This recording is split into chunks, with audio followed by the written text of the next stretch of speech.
VigilanteWilliamson here with a very simple question. That's how are the Atlanta Falcons gonna do this year? I don't know. That's a hard question. They went 8-9 last year. If I do a TLDR, I want to say 10 wins, but I also kind of want to say 9. Let's get into them. They're a very interesting team. They infamously, last year before the season, both drafted a quarterback and signed a free agent quarterback. And that had a lot to do with their results. Kirk Cousins, veteran quarterback, coming off a torn Achilles, started off pretty decent. And that's how they were able to sweep the Tampa Bay Buccaneers, the teams that did win the NFC South last year. But as the league started to wear on them, as the time started to wear on them, as other teams started to beat up on him, he started to fade. And he looked pretty bad some of those last few games. There was a lot of talk back and forth about how long to wait before bringing in Michael Penix. And I don't know if it was a coach decision. I don't know if it was an ownership decision because they had paid Kirk Cousins so much money. Maybe this was an ownership decision to keep him going to see what they had. I couldn't tell you. Raheem Morris took credit / blame for it, but I'm not sure if that was actually the case. I really am not. There's a part of me, and I have nothing. I don't live in Atlanta. I don't know the stuff. I don't know, like, you know, when you live in a city, sometimes you can hear rumors. I couldn't tell you, but it just feels like if you pay a guy, I don't know what he's getting, 30, 40 million a year, and he starts to fade, you kind of want to make sure he's all the way faded before you go to the rookie. And by the way, that decision to get both of these quarterbacks was much maligned by a lot of national media and fans, which I understood it. They wanted to address the quarterback decision in a very big way. It's better than what the Browns are doing this year. They said, hey, we have a quarterback that fell to us. It was kind of a quarterback-heavy draft. When you look at Jaden Daniels, Caleb Williams, Bo Nix, J.J. McCarthy, and, of course, Michael Penix, and Drake May, and probably some other people I'm leaving out. But Michael Penix fell to them. They said, let's take the chance. And they wanted to, between the two of them, we're going to get a quarterback. They wanted to shore up that position. And for good reason, because they have a lot of skill positions on offense set, especially running back. Bijan Robinson, one of the best running backs in the league. There's no doubt about that. What did he give you? 1,456 yards as a rusher on 300 carries. And then 400 yards receiving, almost 2,000 yards all purpose. I mean, this guy is a workhorse. And then you have Tyler Algier as a nice change of pace back. You know, I like dual back systems. He's the backup, but he still gave you 644 yards of his own rushing. So I don't know what it is about the running back position, but I see a lot of coaches burn out their running backs. I'm looking at you, Kyle Shanahan and CMC, and you don't need to do that in this age. We're enlightened. Keep a backup that can give you basically what Tyler Algier is giving you, 100 plus carries, 600 yards. So Bijan doesn't do 450 yards in one season and then is broken down for the rest of his career like a Jamal Lewis or like a Terrell Davis. Only has a couple good years. You don't need to do that. You can preserve the running back position. So they got a solid running back tandem, beyond solid. I mean, this is 2,000 yards from scrimmage, plus almost 2,500 yards from scrimmage plus tandem, mainly off of Bijan. That's why they have the 10th best offense as far as rushing, and the 8th as far as attempts. So they're running a lot. 8th as far as touchdowns rushing, and offense overall between the two quarterbacks, despite Cousins' failings toward the end of the year, or toward the middle end of the year, because obviously Michael Penix had the last 3 starts. You had a team that still was able to be top 5 in passing yards. So this is a great offense, even with all the quarterback turmoil. They were 6 overall in yards, 13 in scoring, and scoring really matters to me. Defense, they were 23 in both, if you're wondering. We'll get to the defense in yards and scoring. So below average, and that's, you know, the issue. And Raheem Morris is supposed to be a defensive guy, the coach of the Falcons. Though I have an issue with Raheem Morris, and that's game management.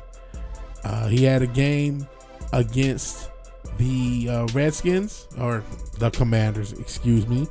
It was later in the season. Let's see, it was the second to last week 17 of the season. Game that was within their reach, and they still were within the reach of the playoffs that late in the season. And I don't think they would have got there, but you give yourself a better chance you win that game. And there was some really funky clock management by Raheem Morris. And listen, I can't call a NFL offense or NFL defense. I can't get hip to all the terminology and all the things that it takes. But any asshole on earth who's ever played Madden can fucking manage timeouts. And if you can't manage timeouts, I can't keep you as a coach. It's one of the pet peeves for coaching, that if you can't fucking manage timeouts, it's like every asshole on earth can manage timeouts, man. Especially late in the game. And he failed to do that. So that's a question mark against him. But this offense, I'm only talking about the rushing, and I talked about the quarterbacks, but who are they throwing to? Well, they got pretty good receivers as well. Drake London and Darnell Mooney, both really good receivers last year, both close to 1,000. Drake London went over 1,000, 1,200 yards, 100 receptions, 9 touchdowns. Mooney, not as many receptions, 900 yards, 5 touchdowns. And then Kyle Pitts. The much maligned Kyle Pitts. Look, he was a top draft pick back in the day a few years ago, the 2020, 2021, that around then. He had a good rookie season with the tail end of Matt Ryan's career, and he looked pretty good for that rookie year. And he hasn't quite been up to that production level. He still had 600 yards the past couple years. I feel like he's a guy, and you have these guys in sports, because they're drafted really high, you kind of lose track of how good they actually are. Someone like Andrew Wiggins in basketball, he was the number 1 pick, and he'll never play as good as a number 1 overall pick should be, but he's still a solid player. That's how I feel about Kyle Pitts, but I don't think he even gets that much respect. I think people just look, oh man, he could have been great, he could be great, is he going to be great? I think some of that is the fantasy pressure. He's not a great fantasy tight end, but he's a solid, there's worse tight ends than Kyle Pitts in the league. He's a solid top 15-ish tight end. I know that there's only 32 teams that makes him mid. I think sometimes we can underrate what mid is. Like, being mid at being an NFL player means you're like really, really good. It means millions of people try to do what you were able to do, but only about 15 of those humans that are on this earth are better than you at what you do. It's like, oh, he's mid. It's like, he's solid. That also means he's solid. He's a solid tight end. You could do a lot worse at the tight end position than Kyle Pitts. Maybe he'll never be that Travis Kelce, and maybe he will. I remember a guy like Vernon Davis took a while before he really got going numbers-wise. And again, 600 yards, 4 touchdowns. There's worse tight ends than that. Yeah, he's not my guy. Pause. Laporta. But there's better than a lot of people's tight ends. Kyle Pitts gets a lot of hate. We'll see how he does a full season with Michael Penix as the starter. And of course, those receivers, as I mentioned, the running back. This Falcons team has a pretty good offense, man. There are way worse offenses than the Atlanta Falcons. And you can see, man, this team really should have been more. But similar to the division leader Bucks, they lose to teams they shouldn't have. And of course, I talked about it earlier. They kept in Cousins maybe a little bit longer than they should have.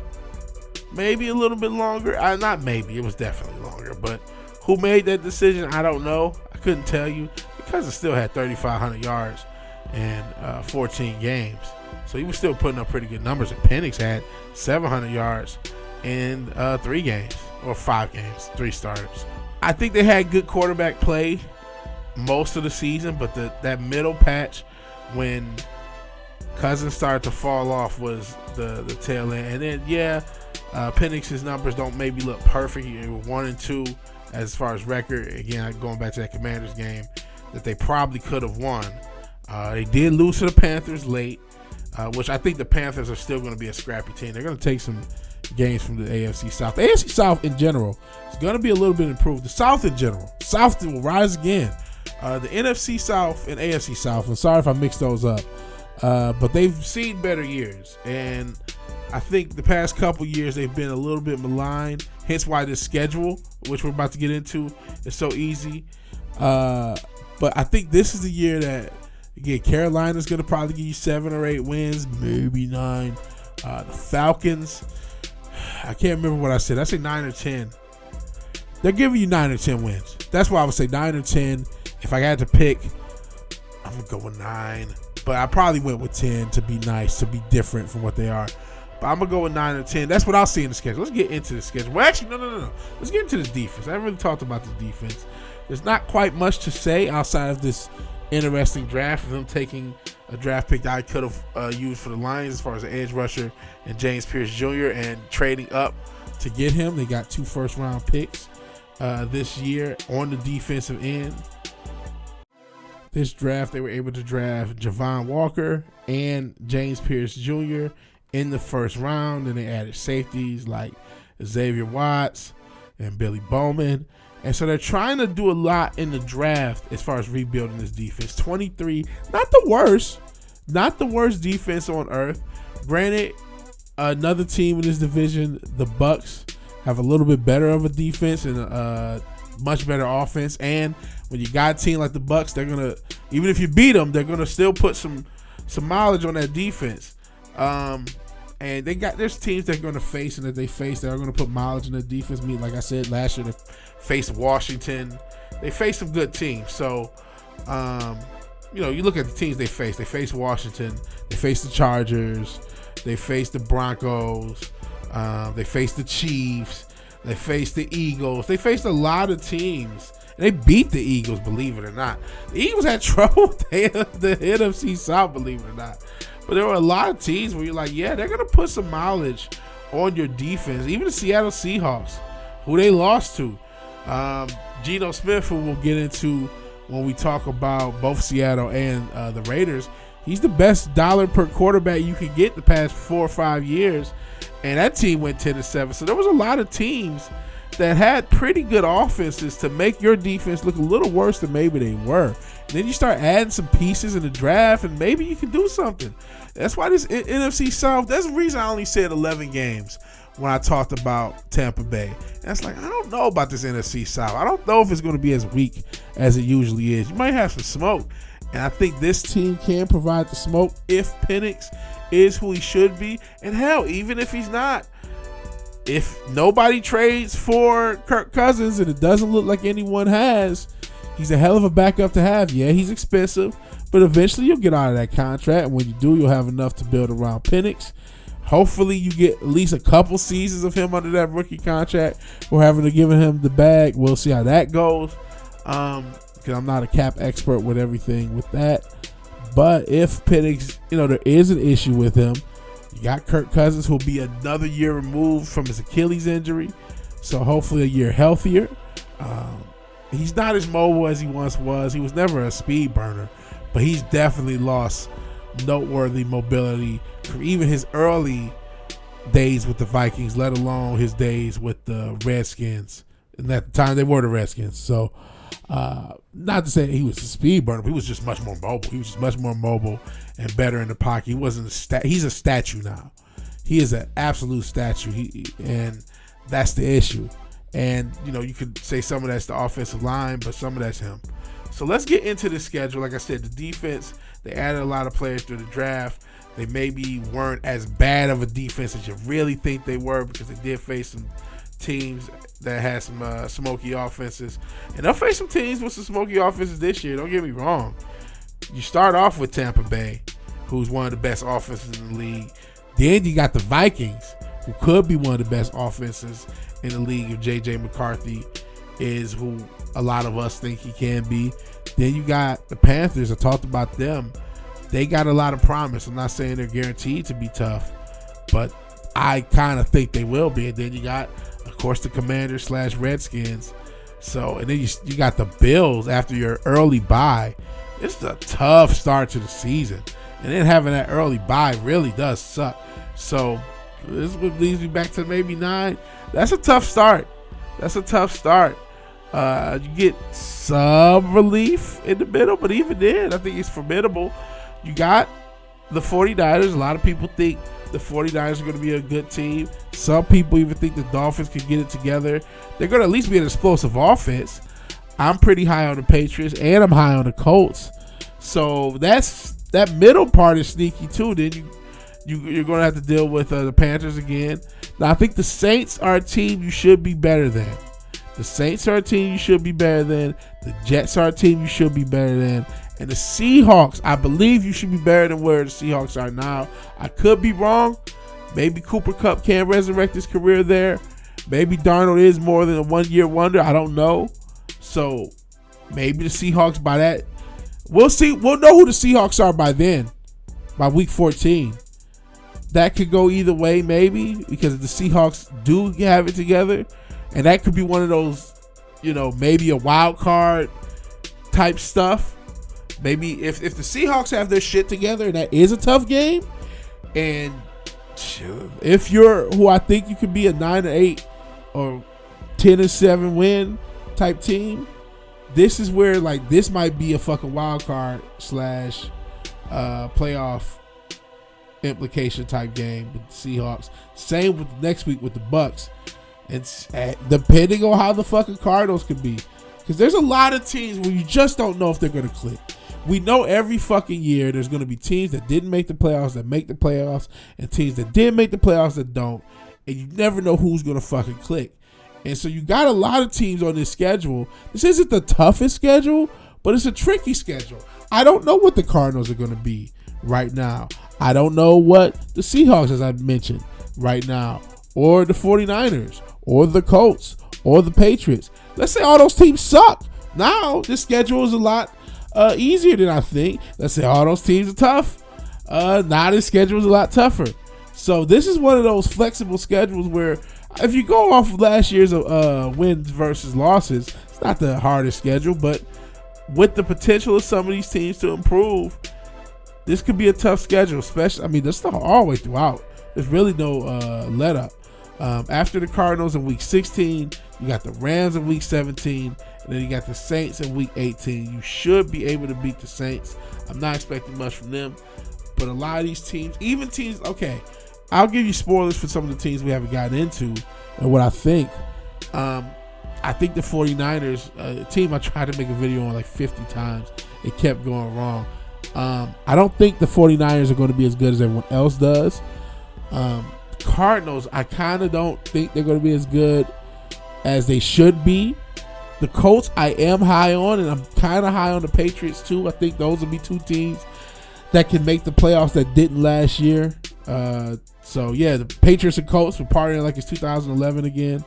The Saints, I don't expect much. I do kind of think the Panthers will be somewhat improved, but not enough to make the playoffs. I have no idea about the Seahawks. I'm going to have to really think about the Seahawks when I get there. The Jets, they're still the Jets. I would love for them to prove me wrong, but I just don't see it. We'll get there when we get there. So this schedule, I'm going 9 or 10 wins. I'll be nice and, I'm trying to lean to niceness, and we'll go with 10. Can they be 8-9 again, 7-10 again? Yeah, they can. This is a tougher schedule than it looks, especially if these teams are, a lot of these teams max out their potential. Just because I'm low on the 49ers, because I think a lot of that team talent just isn't, especially on the offensive end, just isn't what it once was. Doesn't mean I'm right. You know what I mean? And I just look. Between looking at this schedule again, between the 49ers, and a lot of these games are on the road too, between the 49ers, the Colts, and the Patriots, and the Seahawks, and the Cardinals, all of them are not going to be shitty. At least 2 or 3 of those teams are probably going to make the playoffs, or at least compete for the playoffs. You know what I'm saying?